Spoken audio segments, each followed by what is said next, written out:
Push the button. Push the button. Now I'm getting an ad. There's an ad for a Sleep Number bed on my screen. Yes. There is an ad at the beginning of your video because you're monetizing.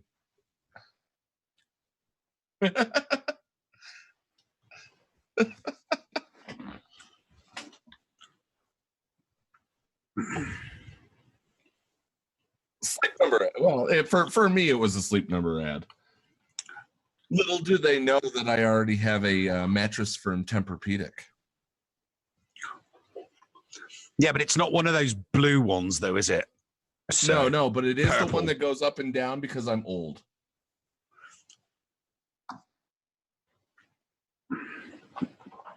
I'm on the bottom today.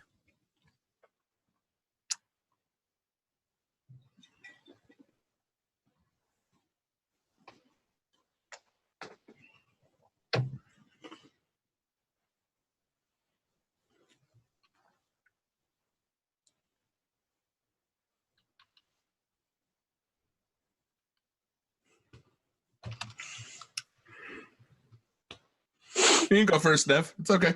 Hello. I'm talking to the. I'm typing out to the listeners right now on the show.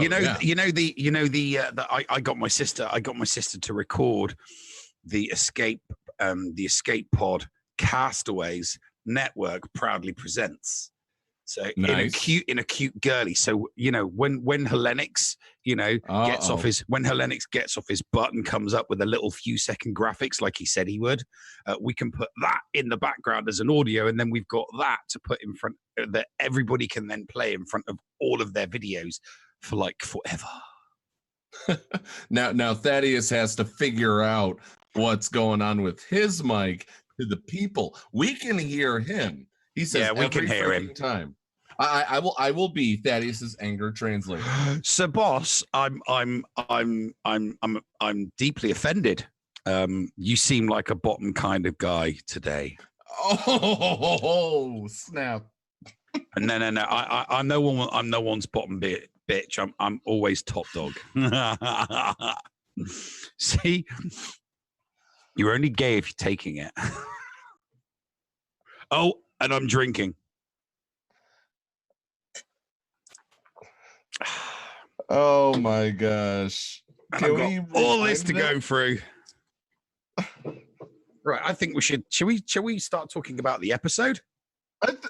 Yes. Can people hear Thaddeus? Can you hear Thaddeus now, or is it now the Paul and Nev show?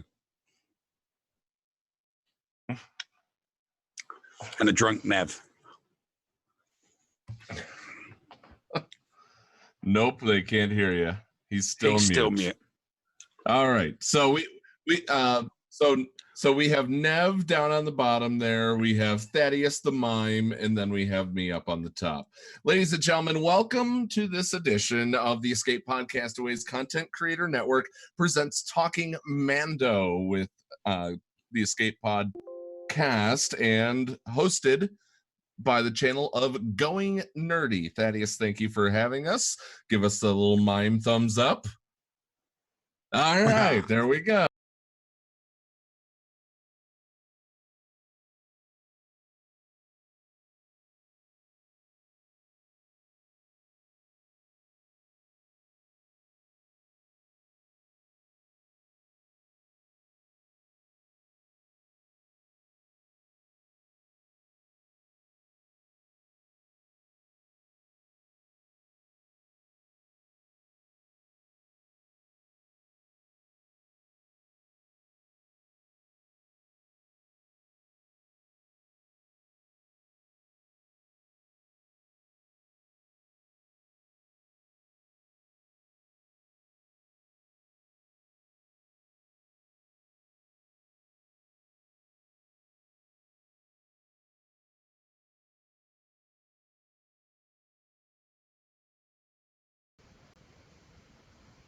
No, they said they're mute.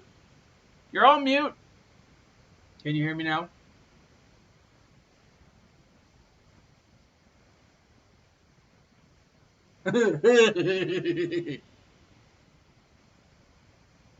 This This is why Cubs fan Han won't do videos with me.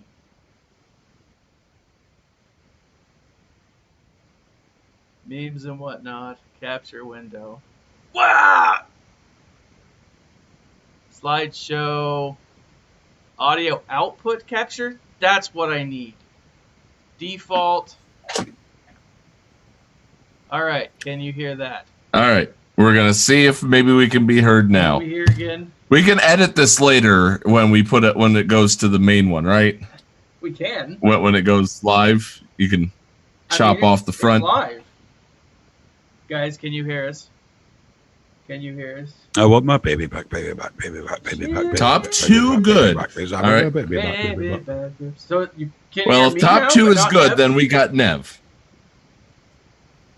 Stop. I'm going to beat the living hell out of you, Nev. Start talking like real. Nev. He's messing with us. All good now. All good. All right. All right.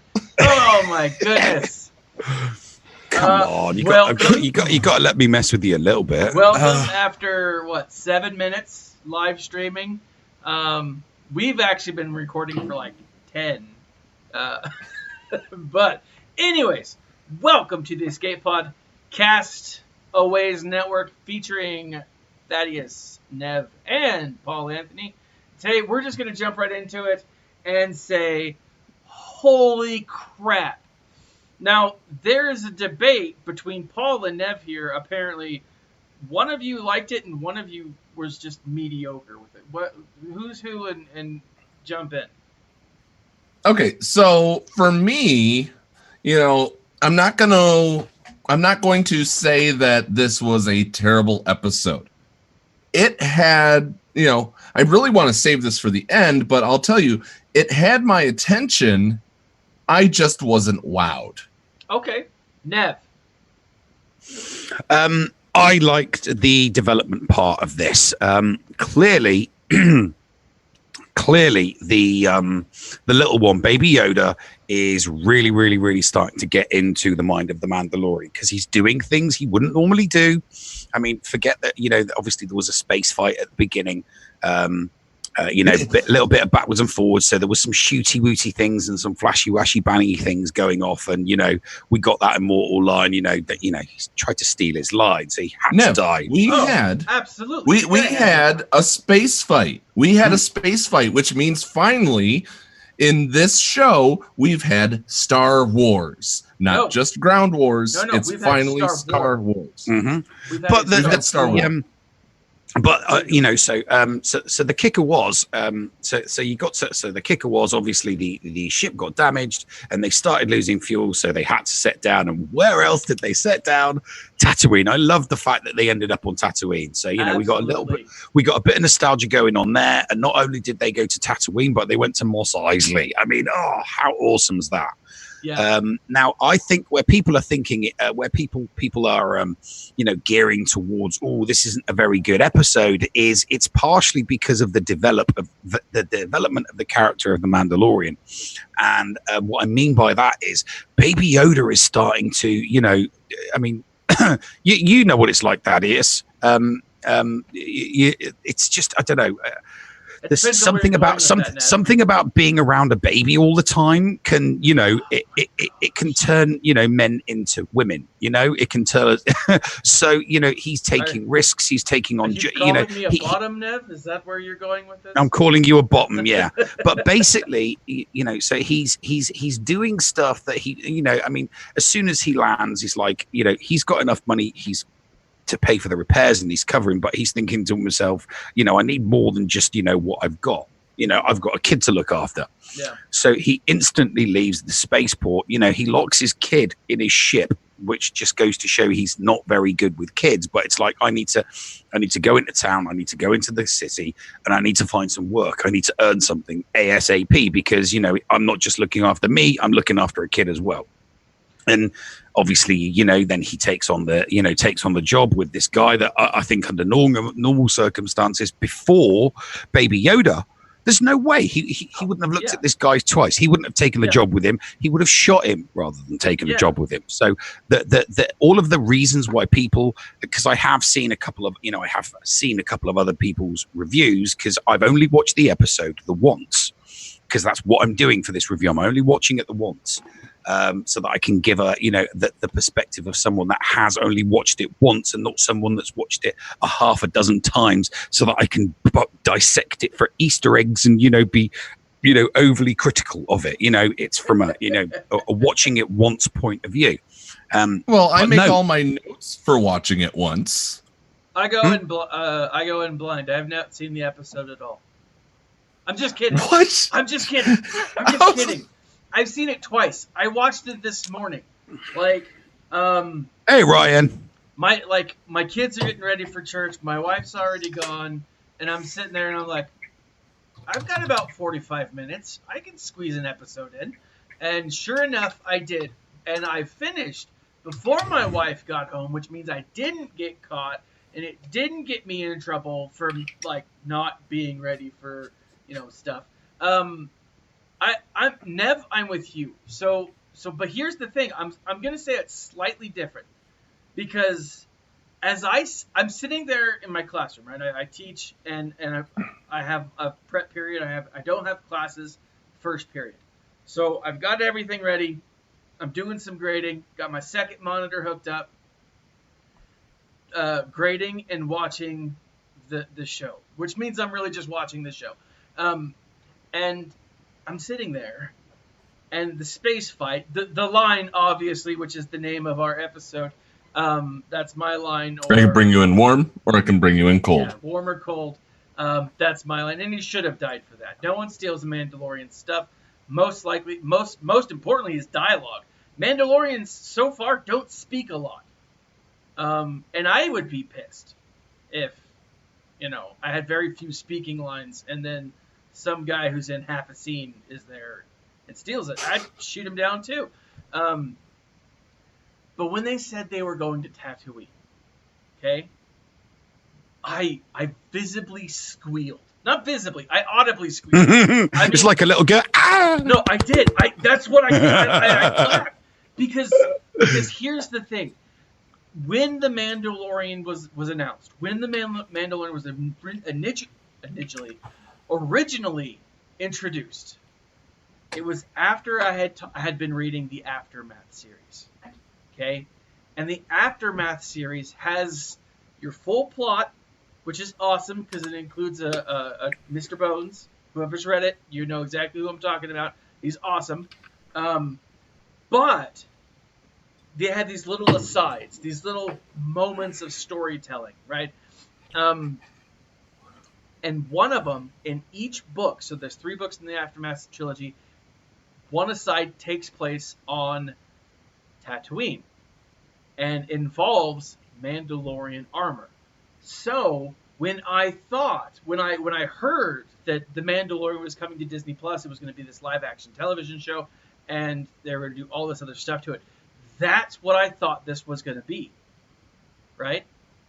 And so there's a lot of Easter eggs that I picked up on because I've read the Aftermath trilogy that they weren't hidden, but you had to know. I mean, they were hidden if you didn't know. But like they were obvious if you read that stuff. And so like everything was awesome. Like it was so cool for me to watch. But again, the moment they're like, Mos Eisley Spaceport, I'm like, what? Yeah. Oh my God. Yeah. It was cool. I'm like, it's back to the beginning. They've come full circle. Oh, so excited. And then to see him land, the droids, that was cool, right? That was so freaking cool. I was like, yay! Clone Wars era or pre-Clone Wars era droids. Pit droids. And I'm sitting there watching it with my daughter this morning, and she's like, "Oh, they're so cute." I'm like, "I know, they're awesome." This is why I wanted droids, but I got kids, and it's like kind of the same.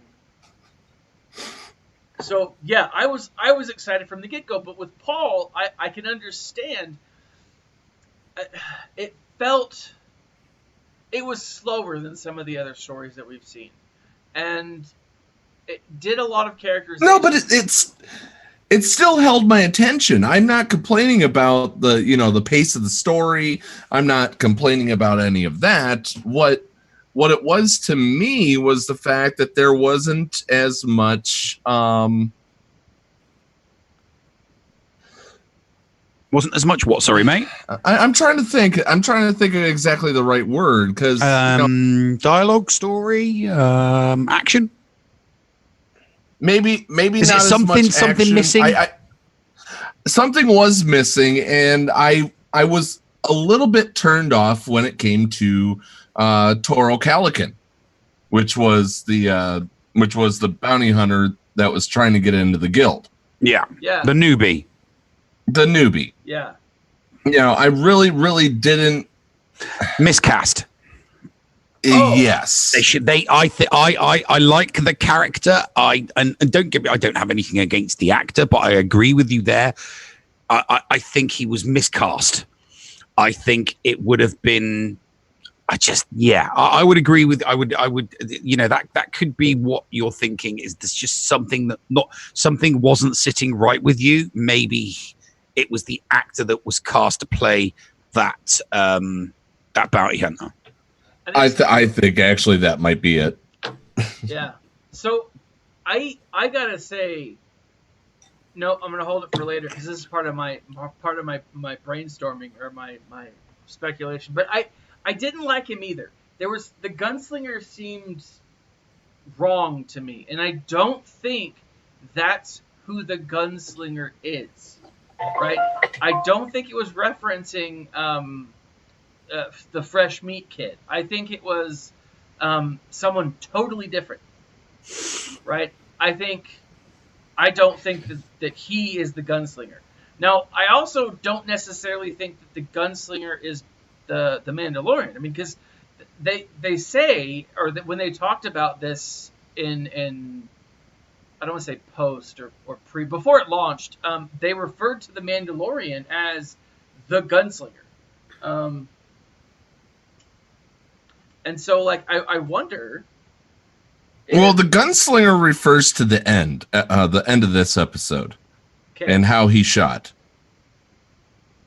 The Mandalorian? That's all I'm going to say. Yes, until we get to talking about the ending of the episode. That's what the gunslinger referred to.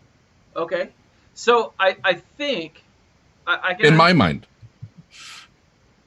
I can see that. Now, here's the thing. One of the things that I like about this episode and so far this entire series is, again, how I've said from like I think almost every episode that I want these characters to be recurring. I want I want the Ugnaught to show back up, right? I want the example of Kirill, with the exception of Kirill. We've had IG-11 in one episode, and we've had Gina in one episode. Yeah. So you want to build a recurring character and sell merchandise? Stop screwing with one-offs. No. Well, yeah. No, that's what I'm saying. I thought you were telling me to screw off because I want more characters. I want these characters to show back up. And we've seen them in, like, all of the advertising. We see Cool, we see IG-11, we see Cara Dune. Now, we know Cara Dune's coming back at least in 2 more episodes. According to IMDb. According to IMDb. And so I love that that's a potential. But here's what I liked about this and all of the episodes so far, bringing it full circle. He's gathering his crew. The Mandalorian is meeting these people who are playing a role in his life at this very crucial turning point, and he's gathering his crew. Season 2. Okay, so who did he gather? So who did he gather this time around? Pelly, the mechanic? Yes, he has a base. It's a base of operations. I'm telling you. Every Mos Eisley Cantina is everybody goes to Mos Eisley Cantina. Only because we know the Outer Rim. Only because that's where, like, the main spaceport. I mean, well, no. I mean, you got a couple of other places. You got Nar Shaddaa. There's a couple of asteroid places. You've got Dathomir, Korriban. You've got Dathomir doesn't really have somewhere with a spaceport. Yes, it does. It does to an extent if you play a certain game. Yeah, well, yeah, okay, fine. If you play certain games in new canon, So, but that's what I'm thinking, right? Now, he's gathering a crew. Now, we all believe that the final 2 episodes of the season are going to be a 2-parter, right? Is that yes? Okay, I thought we were all there on that same page, right? Oh yeah. I'm still there on that one. I still think 7 and 8 is going to be a 2-parter. I guess I'm told that now. Well, I thought that's where we landed. So if that's the case, then I think that at the end of it, he's going to get them all together and he's going to be, all right, this is my crew. This is what we're going to be doing, and we're going to move forward, right? Every Star Wars book, every Star Wars, with the exception of like a few of even the Sith Lords, there's a crew. But with the Sith Lords, for example, it's just because of the rule of 2, right? But like every other story there is a crew, and this is him gathering his crew. Season 2 will launch like the main objective of whatever the Mandalorian's going to go after. That's my thought. And I know that this is speculation, but again, that's why I'm okay with that's what I liked about this episode. It's another crew gathering episode. In season 2, I really hope to God they improve on CGI. Yeah. I really do, because this was the second time that, you know, I'm going to use these guys as an example. Hit it. All right. So the CGI when he was on the dewback in episode 1, or not the dewback, but whatever the little blah, blah, the blurgs, the blarg or whatever. You know, you saw the characters. We're going to use Dr. Evazan here. All right. And Pondo Baba. Pondo! And so they're basically half cut off and they're going like this. Go back and look. You're going to see just this. You know, it's, or you'll see a little bit of flapping cape in the back, but it's just moving. It's not, it doesn't look lifelike to me. Love you too, sir, bossy. Have a good day, brother. Thank you, sir. Catch you later, boy. Catch you later, buddy. Yeah. So I will say what is interesting to me is we've all heard the rumors that they've spent was like 10 million per episode for this. And in a lot of the stuff, I would say I totally understand where that money is being spent, right? Like, on the cast. Well, I think a lot on the cast for sure. Yeah, a lot of it would be on the actors. Yeah, a lot for the cast, but even look at the shots from the spaceport. I mean, that felt real, you know. That was. But it did. But when they're traveling across Tatooine in itself, it did not look real. Yeah. To me, I was literally sucked out of the immersion of the show with how different it looked. Yeah. And yeah, that can be a problem. If you're immersed in the show and something jolts you out of it, it can completely throw you off for the rest of the episode. It can. And like, I gotta say, because I was watching this on a small screen, because I was watching this, you know, it's different for me because, you know, not paying as much attention. When I did watch it this morning, it was better. than what I'd seen before, and so maybe that's my comparison. You see my point? Because I'm paying attention and I'm comparing it to like watching it on a small computer screen versus watching it on like a 54-inch TV. But I'm watching it on a small computer screen as well, and I'm jerked out of the CGI. Yeah. If I saw it on a larger screen, I wish I could put it up here and just point it out, but we don't want to get in trouble. That's happened to us before. Yes. Yeah. So, and I can understand that. I can, and it does get frustrating when you are pulled out of something like that in the middle of an episode. So I totally get that.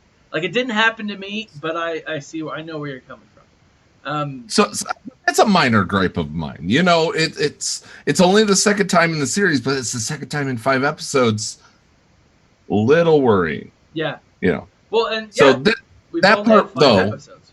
So I mean, that's for a recommendation. The part that really took me out was right before they met the Mos Eisley natives. Is that a way to say it? Yeah, I mean, he refers to. I don't know how far we're going to be going. Do we get into the spoilers now? Yeah, I think now is as good a time as any to jump into the spoilers. So okay. So hold on before we. Well, it's a review of the show. We can talk about anything, isn't it? Yeah. I mean, it's not held us back on the other 4. That's true. Or has it? That's true. So before we do, again, my thought here with the connection to the Aftermath series is when he walks into the droid and he meets the meat bag, right? That first guy. The awkwardness of him. But he walks in, he sees the droid, and the droid's like, the Bounty Hunter Guild does not act that they don't work here on Tatooine. Right? To me, that is just another indication that this is connecting to the books. And while they have said many times that this is meant to be more than just it's meant to be more than just merchandising, right? They're trying to get the fan favorites in. Not the fan favorites. They're trying to bring the fans in. I think this is one of those great ways to do it, right? Because we haven't seen a connection from extended canon to a live action thing like this before. We don't see very often crossovers from the comics to the movies or from the books to the movies, and this is one that's noticeably pointed out. And I think that's cool. But, Paul, go ahead and talk about the natives. All right. So, we're on Tatooine. They're traversing the sand dunes everywhere. And we run into Tuskens. And my favorite part is that apparently the Tuskens speak very similar to American Sign Language. Oh, yeah? Yeah, so, he's trying to converse with the Tuskens after they stop him.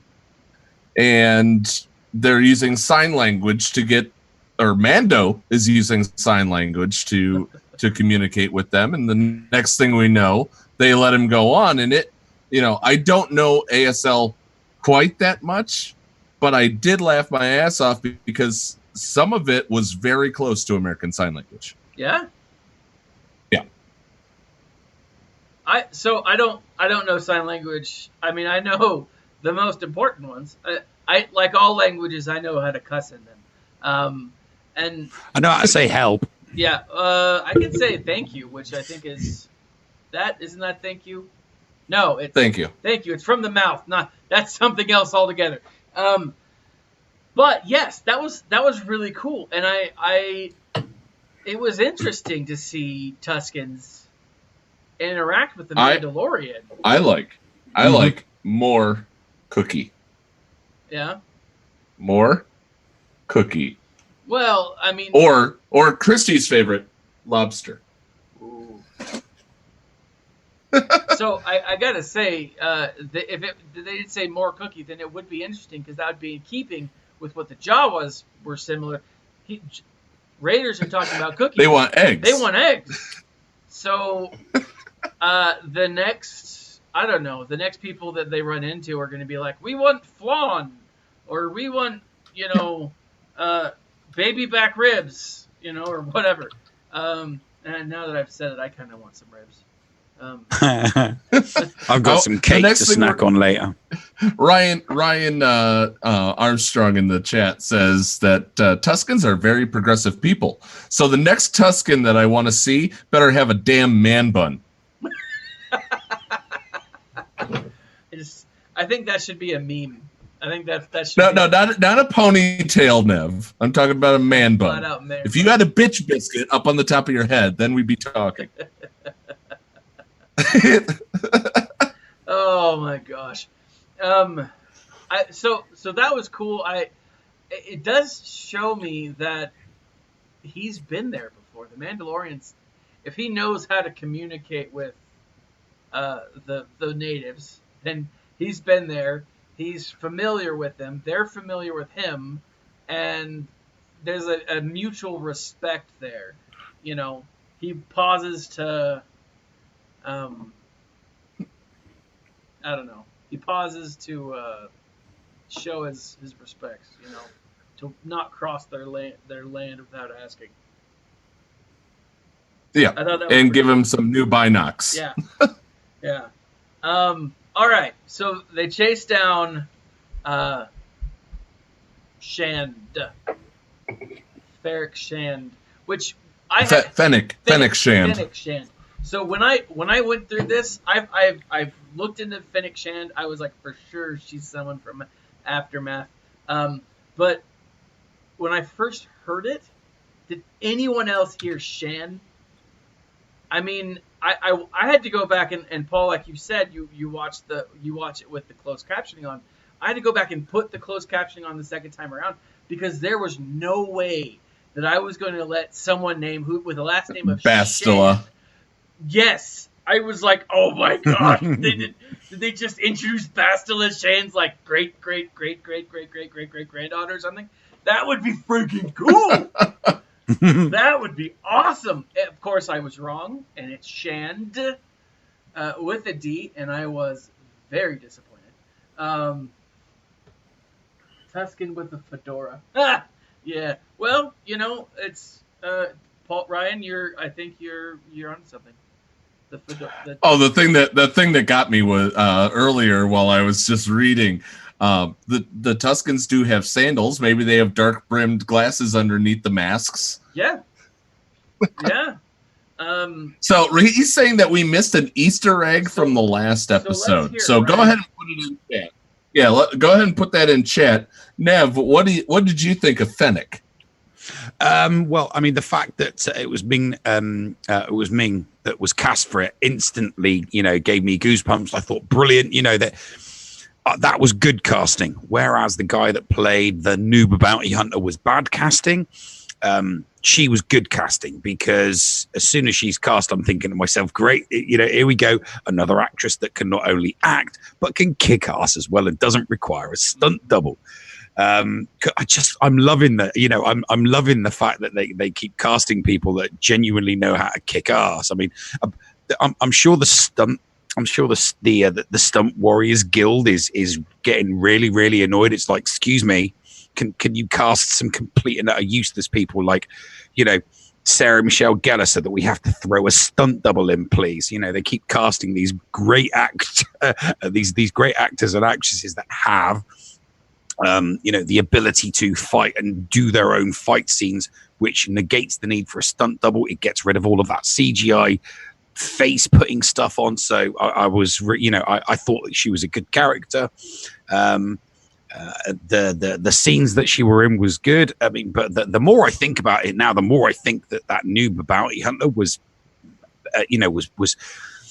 it might be that he was miscast. It might be that maybe he just received poor direction. That, I mean, maybe with better direction, he could have been better. I mean, because he does seem to be the one thing that you could pull out of there and say, you know, you could have put somebody else in there, or maybe he could have been directed better. I mean, the fact that we're nitpicking at this actor. I mean, we're not being nasty about the actor. I mean, I'm sure he's done other things, and I'm sure he's, you know, done a fine, you know, a fine job on the other things he's been in. But I mean, the perfect example I would go to is the actor that played Iron Fist in season 1.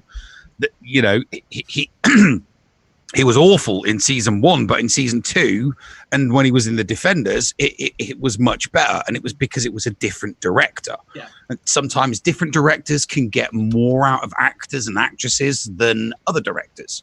So, you know, maybe it was that. I felt she you know, that it should have been more edgy. That dialogue between her and him should have had had a little bit more intensity, but because he's kind of like a wet flannel more. I mean, he, don't get me wrong, I mean, he stood up and did the boss thing towards the end. It's like, you know, don't need you, but then it instantly got me thinking, it's like, you know, well, that just shows how stupid you are, because you saw him with a kid, you know, and you know he's a Mandalorian. You know, if you're so desperately trying to get into the guild, you know, how did you miss all of that when you first met with him?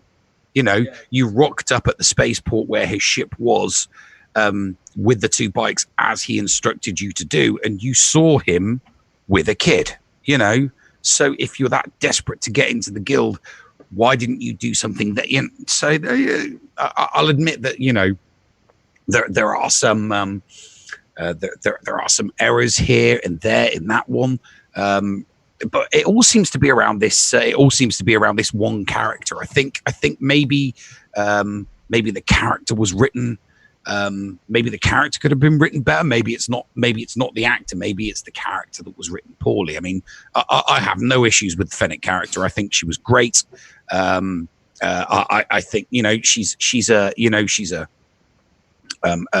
class A act. I mean, I can't fault her for a lot of the stuff I've seen her in before. I mean, she's, you know, a staple of Hollywood, and she kicks ass as well. So, yeah, I think she was a great character. I don't think we'll be seeing her again anytime soon. I just think we're in episode 5 now, and I think maybe we're getting a little bit hungover,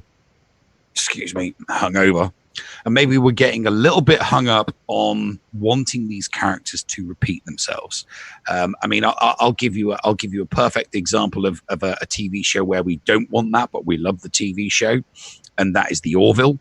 I mean, The Orville has got great cameos in A-list Hollywood cameos in episodes that are just one-off episodes, while the backstory goes, you know, quietly through the series. And you know, you get some huge A-listers doing one-off episodes in that show, and we don't instantly start saying, you know, that they have to bring that character back. They have to bring that character back. I think we'll see what happens by the end of the season. I mean, I think we'll have a better grounding on this by the time we get to the end of the season. I'm just, at the moment, I'm really trying hard not to get too hung up on wanting repeat. You know, I'm hoping that, you know, yes, I'm hoping that Gina comes back. I'm really hoping that Gina comes back. And I'm hoping that IMDb is correct on that, you know, because it would be nice to see. I don't have the affinity for IG-11 that Paul does. I definitely do for the Ugnaught. I'd like to see him back in it, and I would like to see Gina back in it, but I'm trying not to get so hung up on, oh, I really like that character, I do hope they come back.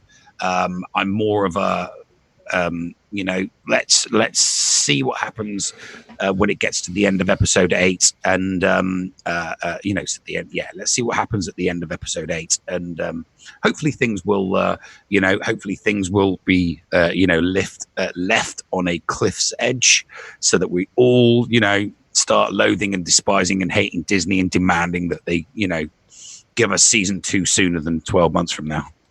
I need to point out that I have been burned by a character that was underused and barely showed up, and that was Captain Phasma. I I loved the design of Captain Phasma. I loved the story of Captain Phasma, and getting 2 scenes pissed me off. So, especially when you consider the caliber of the actress that portrayed the character. That too, and then they made me fall in love with IG-11. They made me fall in love with him, and they put toys out about him. Yeah. But I refused to buy a toy until we find out we see him again. In the books, I mean, Phasma, read Phasma, or better yet, Going Nerdy is compensated for the use of the service. Go click on Nerdy's Audible links and get Phasma and listen to it. It's a great book. It really, truly is a great book, and it tells you about Armitage Hux. Oh, that's the importance of it. I 100% agree. Phasma is a character that I still struggle with. I need to go back and read and or listen to Phasma. I've liked seeing her in Resistance as she's shown up. It's just bit cameo type stuff, but in that show there is some gravitas to her.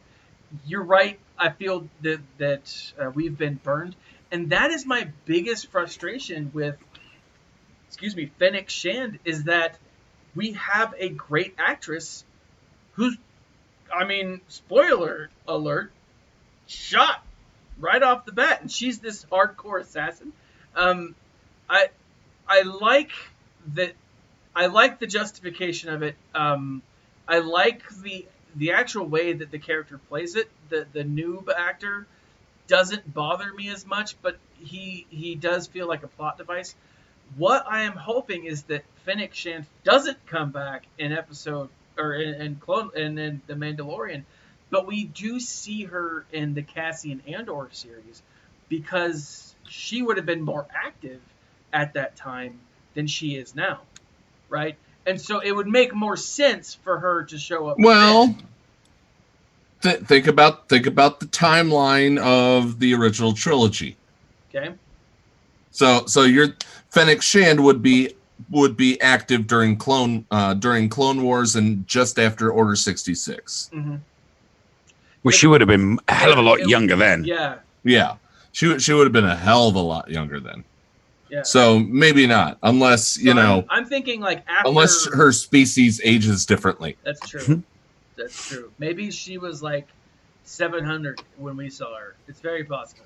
Or maybe no. I mean, she looked. I mean, and nothing against the actress, beautiful lady. She looked in her late 30s, early 40s.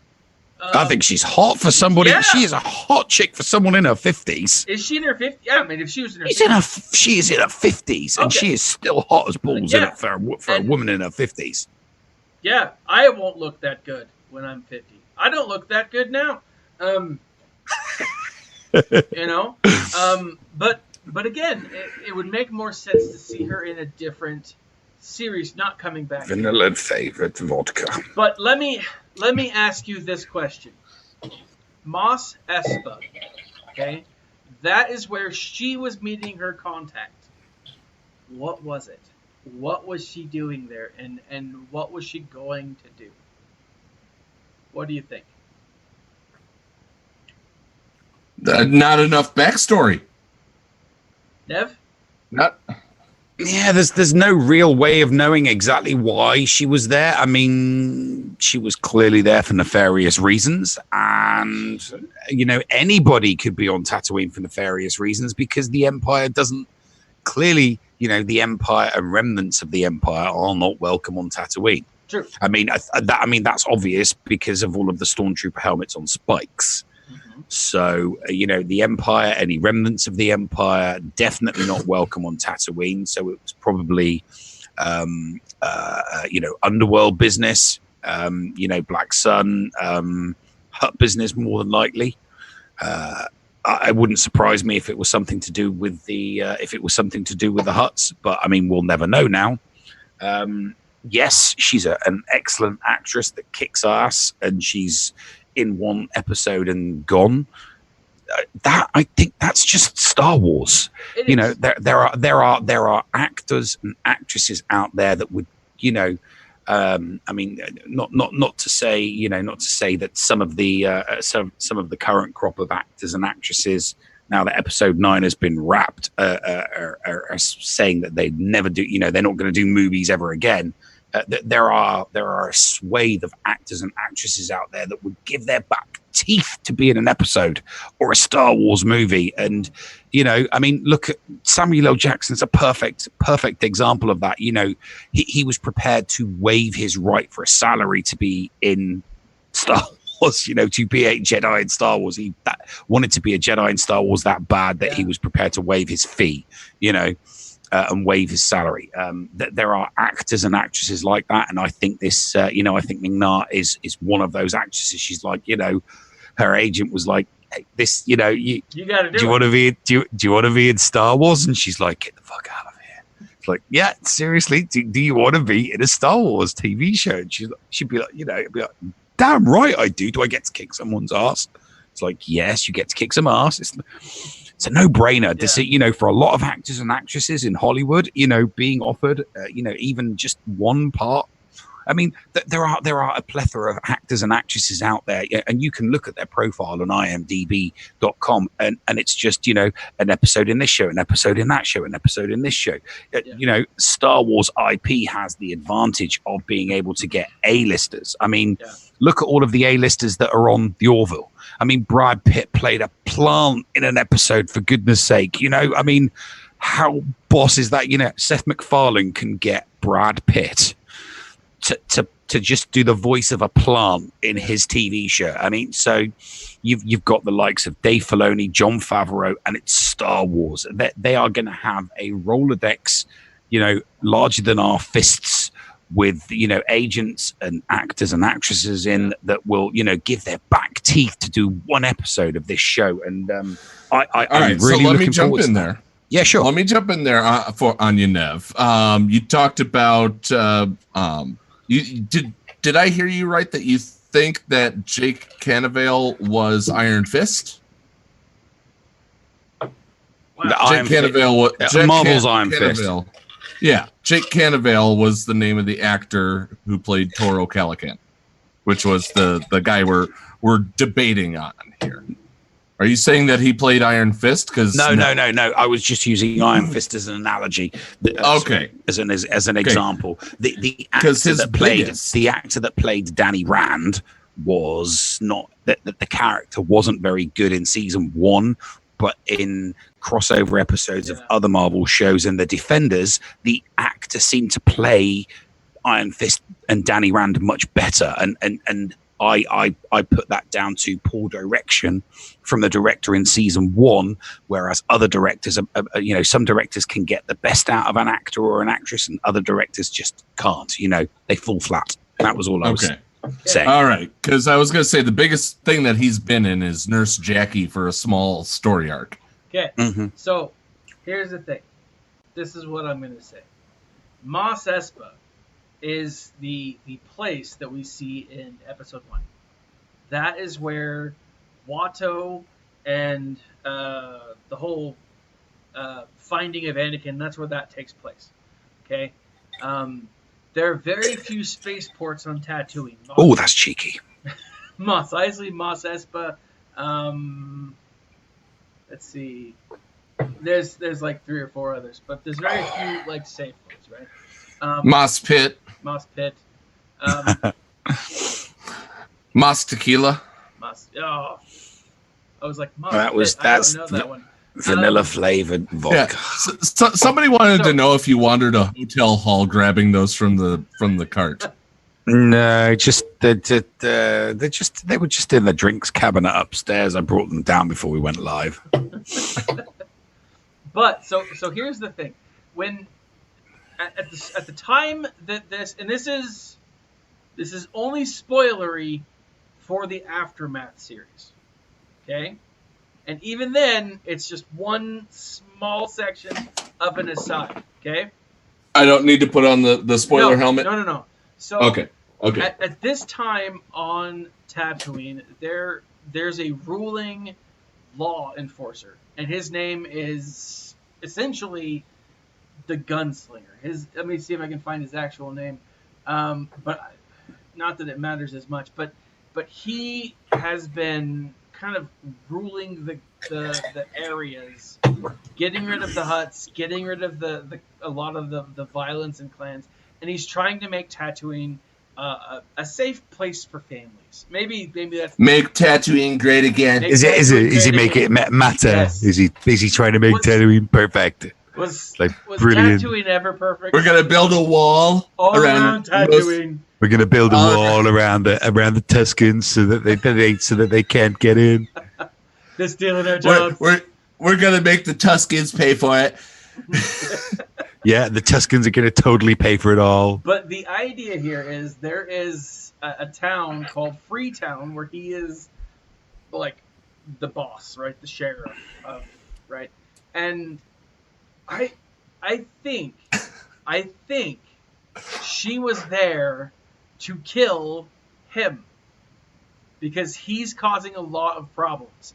And while I don't think that we will, and this is part of my speculation that should probably have left to the end, but while I don't think that we will see or find out whose boots walked up to that body, I would 100% guarantee that it's him, right? Having figured out that he had a contract on his head, that this hired assassin, who was awesome, was sent to kill him. Those are my thoughts. Is that canon or non-canon? That's canon. That would be canon now. Okay. That is current. So I don't care then. No, I know. Okay. Where's he off to next? Is he gonna just find another job and then just leave Baby Yoda?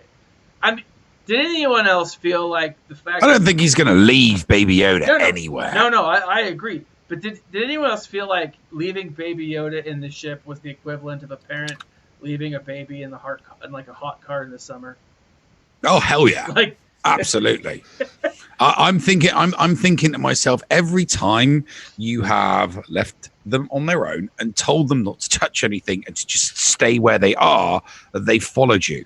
So he is like, he's a bad parent. He's like a new parent that just has not got a clue and never learns from their mistakes. I mean, every single other episode, it's like, wait here, I'm going to go see the lay of the land.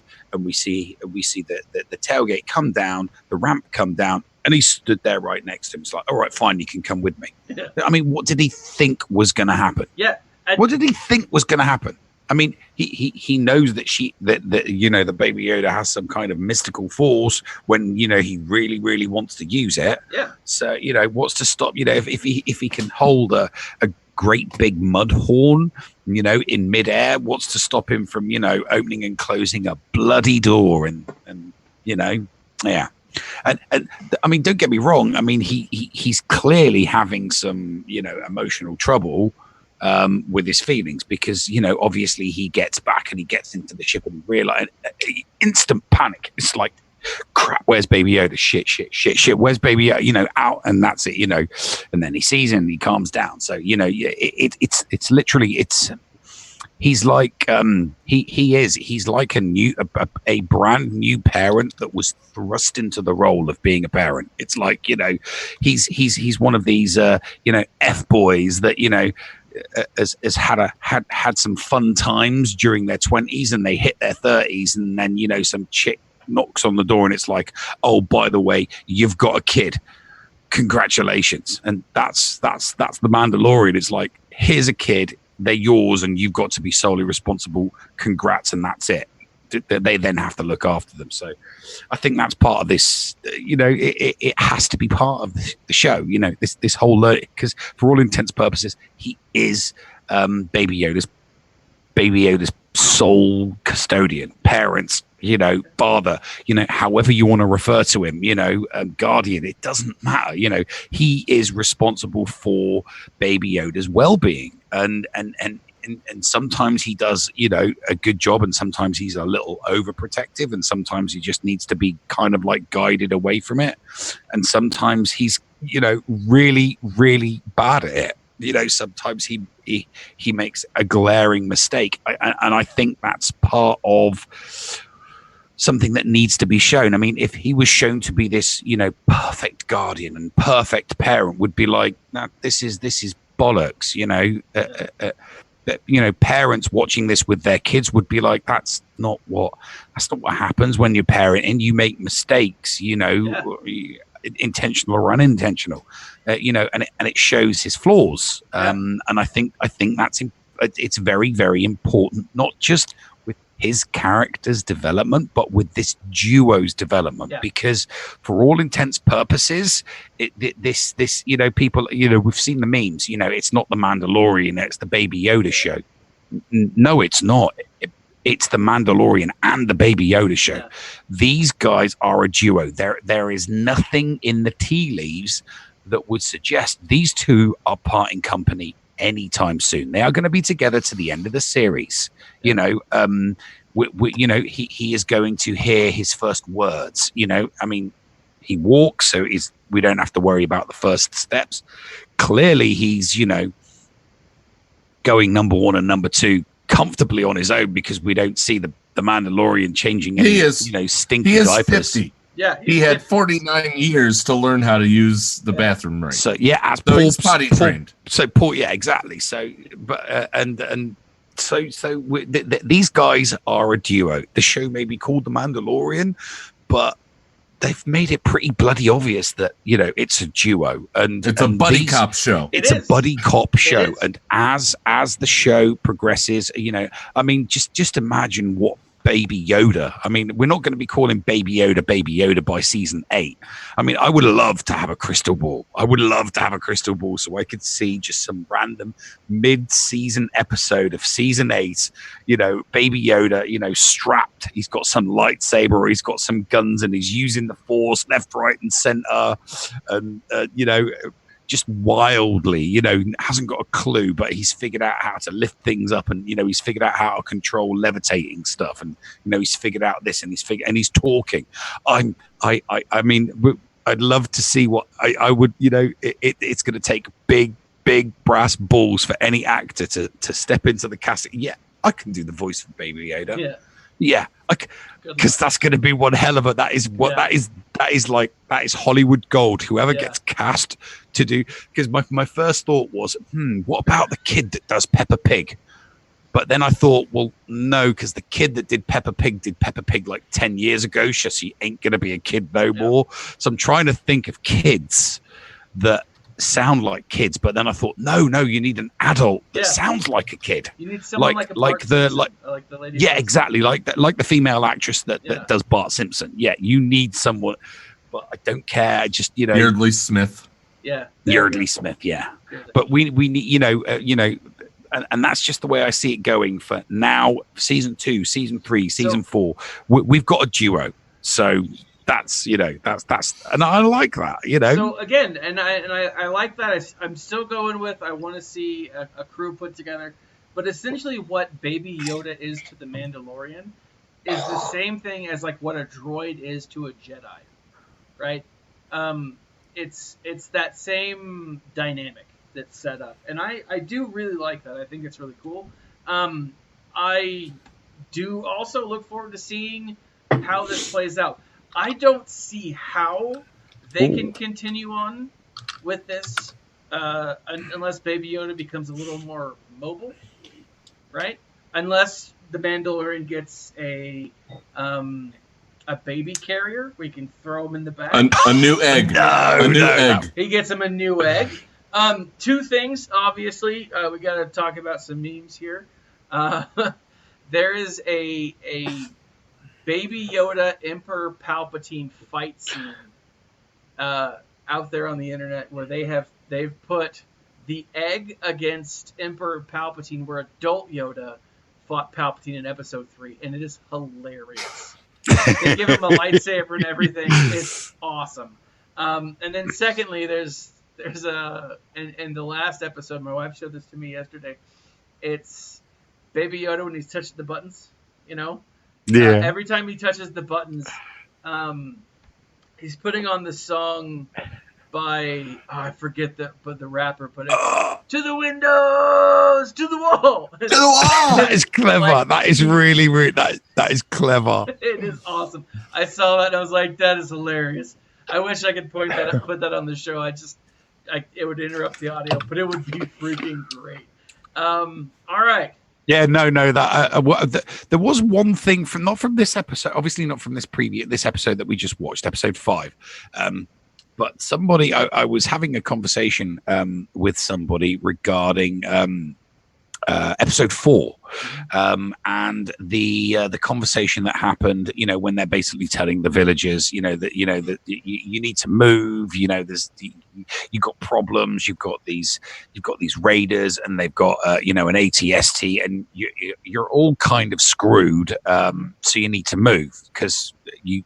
And then obviously we had this great big, the training montage, and somebody in a conversation that I had earlier on today pointed out to me, it's like, well, she said that there's nothing on this planet that could take them out. But didn't the Mandalorian have a ship with lasers on it? And it got me thinking, it's like, you know what, actually, that's a bloody good point. That's a really, really good point, which is why I'm glad I do my reviews after just watching it from one episode, because this person had, watched it multiple times, and that was, the penny dropped for him. It's like, hang on a minute, that line doesn't make any sense. There's nothing on this planet that could take out an ATST. It's like, yeah, the Mandalorian ship could just fly in from behind the village, take out the ATST, and poof. Nev. Village's problem solved. You're thinking too deeply about this. I know. No, they were right. Okay. They were right. There would have been nothing on the planet. If his ship was shooting down, that technically wouldn't have been on the planet. Just saying. Semantics. It is semantics. That's a brilliant semantic argument, is that? Okay. The next time I speak to them, I'm going to use that very semantic argument. It's like, yeah, but the ship wouldn't have been on the planet. It would have been flying. Right. It would have been above the planet's surface. Ergo, your argument does not hold water, my friend. That's right. Thank you very much, Thaddeus. Thank you. I'm using that. I don't care how tenuous. I don't care how tenuously. Can we talk about the tracking fobs? Yeah, let's talk about the tracking fobs. How many of those little bastards are out there? Please, please. Well, everybody has one. But you, Mando, so what's the range on those things? How did they find him at the first at the planet he was in episode 4? How did they find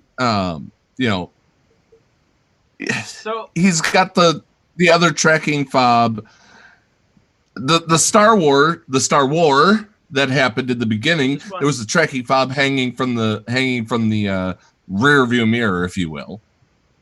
Yeah. I mean, how far do those tracking fobs work? And if they can be over galaxies, couldn't they have just used the damn things to find the rebels in the first place? Dude, don't poke holes in this. I'm sorry. Nev was poking holes, and I think it's a perfectly valid question. I mean, why? No. See, that whole thing that instantly makes me think. Excuse me, but where the hell are all of the Oprah Winfrey memes? You get a tracking fob. You get a tracking fob. You get a tracking fob. Okay. Where are Ryan, get on that for us. So. Where are all of the Oprah Winfrey tracking fob? So Kurtman actually points this out, that RSG, they bring up that it's associated with the person's DNA. And that would make sense, because if you are tracking someone, especially someone in the guild, it's likely that you've had something or have something that's connected to them, that's whatever. If it's tied to the DNA, then they can make their own damn clones. They have the synthetic ability. Yeah, they can make a clone of Baby Yoda already if it's tied to DNA. But the last numbers of it are just a birth date. Remember? No, I get that. But here's the thing: it could be something that that with this, it could be a clone. But maybe he was the only clone that was viable that could use the Force. Maybe they Yeah, no, that's exactly what he is. He is a clone. There is no way he was birthed or born. He was grown in a Sparty tube. Yeah, and if that's the case, then it would be that he is the one that has the Force, right? All the other Baby Yodas were ceremoniously just tossed out the window because they didn't have the Force, right? Which is the saddest thing. The visual of that. No. They put They put the Empire put all their eggs in one basket. You know, you got to remember that it takes 10 years, right? 10 years. These are just the cloners on Camino. It takes 10 years for the cloners on Camino to grow a fully adult clone. All right, now we've got a little bit of wiggle room with Baby Yoda because Baby Yoda is already 50. So it depends how long ago they first started to cultivate and grow Baby Yoda. We haven't had that part of the backstory yet. I'm sure that we'll get that in season 2, maybe season 3. They might leave it as long as season 4. I mean, this TV show is going to go on season after season after season. I hope to God they lengthen it out to more than 8 episodes, because 8 episodes is just painfully short, especially when they're only doing 30-minute episodes. Yeah. Right? It's actually more like 22 minutes. Which would normally fit in a 30-minute window if you add commercials. Yeah. But it's 22 minutes because remember, you're getting 4 minutes of previously on The Mandalorian, and then you're getting 8 minutes, if you will, of, hey, look at this cool concept art for this episode. Which is awesome. Yeah. It is awesome, but we want story. And that Star Wars fans want story. The credits are not the concept art. The credits go to all the people who've been translating and dubbing in other languages.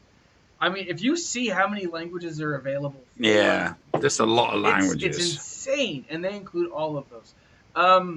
We can all agree that tracking fobs, that technology needs to be incorporated into our cell phones because it's been brought up. The battery is ridiculous. It is incorporated.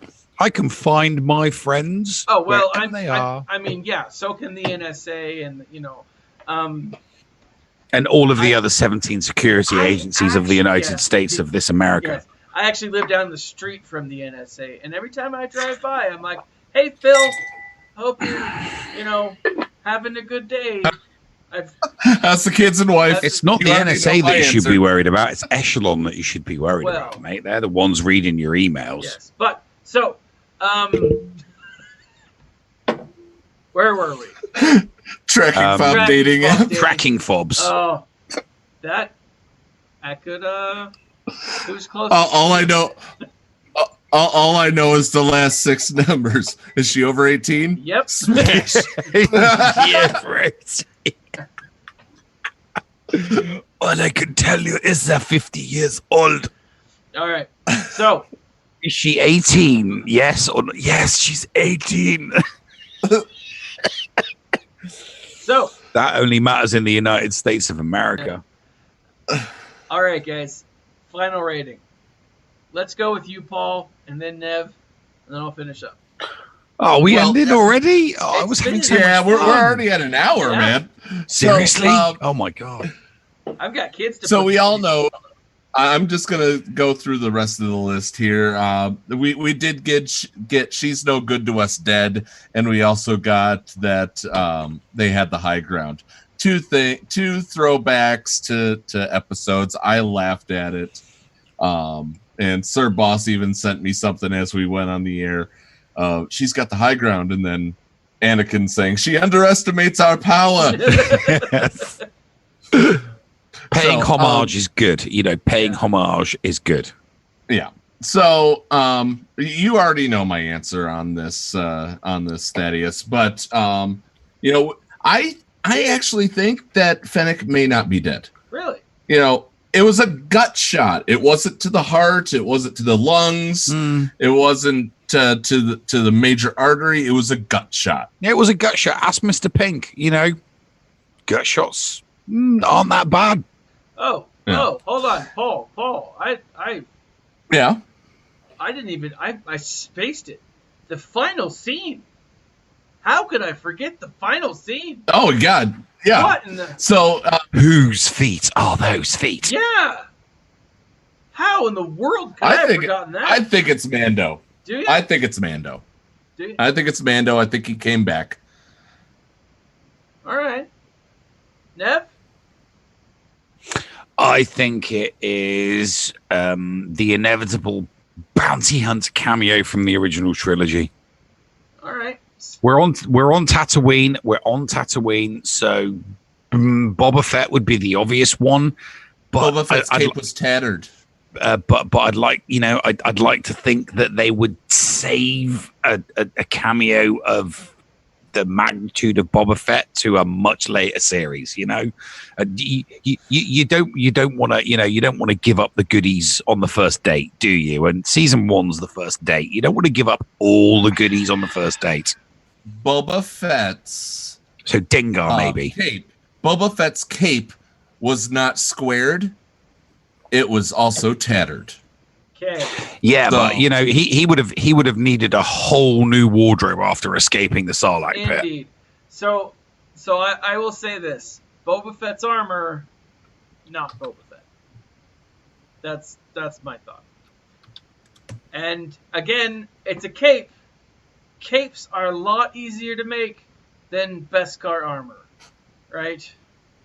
Actually, but if any of the montages that we've seen so far have told us anything, Beskar doesn't take that long to make.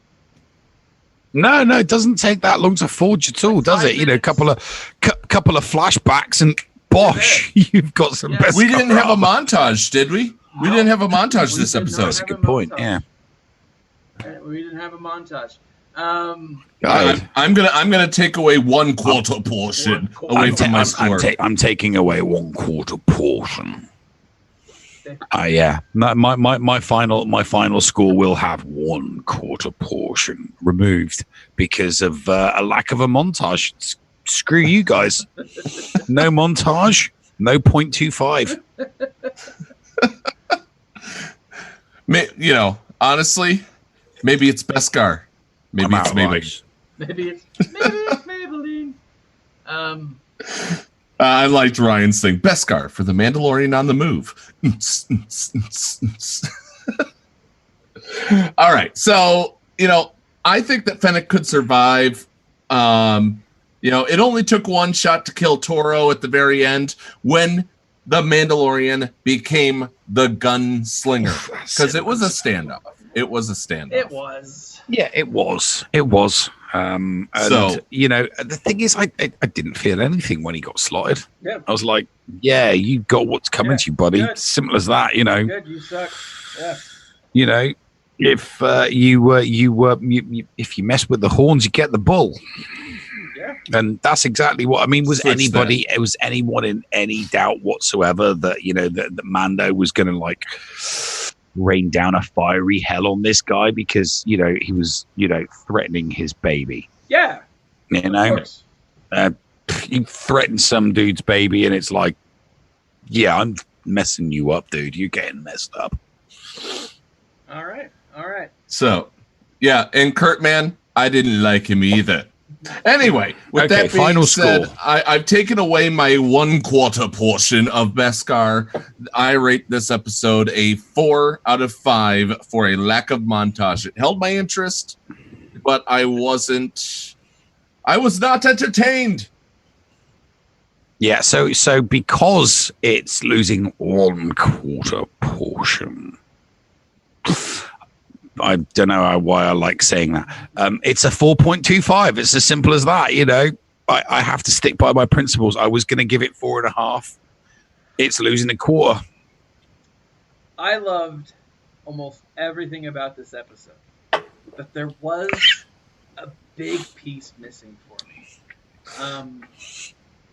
The rewatchability, I gotta say, it just wasn't there.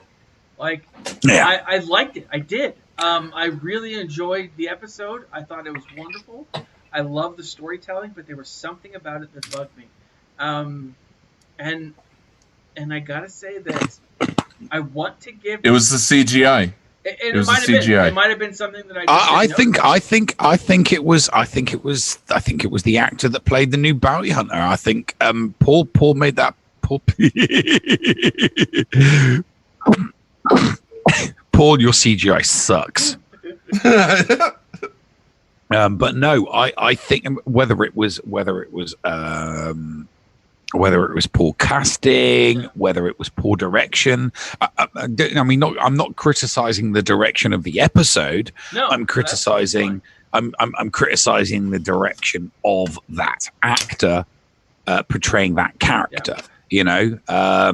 So, but by no means am I having a pop at the episode itself, but when Paul was discussing it and pointing at, there's just something about that. I can't tell if it's the character or if it's the actor. I really can't tell if it's the character or the actor. So, I mean, normally, the director can kind of, square that peg into the round hole, but on this occasion, having watched the episode just the once and discussed it with you guys, that is the splinter. To me, there was something about the episode that made me not feel the same way at the end of the episode as I did at the episode 4. So yeah, to Paul it was the CGI. To me, it was that actor. What was it to you again, Thaddeus? No, so that's the thing. It just progressively decreased. I was so excited at the beginning, and it just went down like this. But then it had that pop at the end when you see the feet. Now, again, I think that's the dude from the Aftermath series, and I think that's the tie. Mm-hmm. If that's the way that it works out, then sweet. I mean, if it is, great. Now, with that, I've not read that. You're going to have to talk me through that when you have time. I know I will. But with that, hold on, my kids just walked in there. I'll be right up, okay? Okay.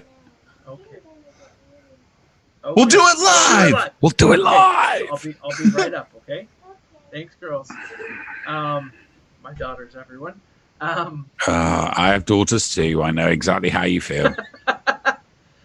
So with that, I will say this. I'll give it a 4. I want to give it a 3.5, but could be a 4. Let's real quick, 30 seconds. Tinfoil hats.